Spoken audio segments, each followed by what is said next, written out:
हाँ होली आई होली आई होली आई होली आई होली आई होली आई होली आई होली आई होली आई होली आई होली आई होली आई।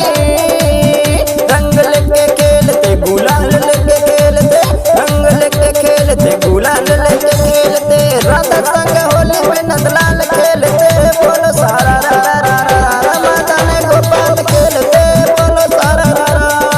होली आई होली आई होली आई होली आई होली आई होली आई होली आई होली आई होली आई होली आई होली आई होली आई।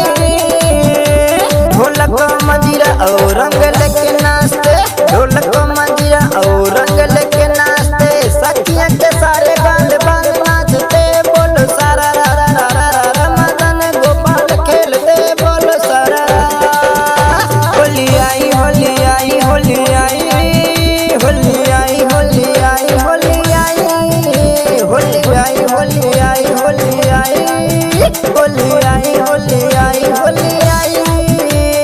भर पिचकारी मारे राधा को कन्हैया भर पिचकारी मारे राधा को कन्हैया मुखे पर रगड़ते गुलाल खेलते बोलो सारा रा रा रा रा रा मदन गोपाल खेलते बोलो सारा रा रा।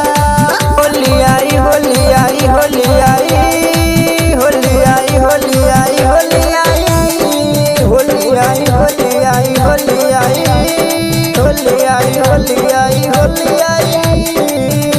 देवता भी होली यहाँ खेलने को आते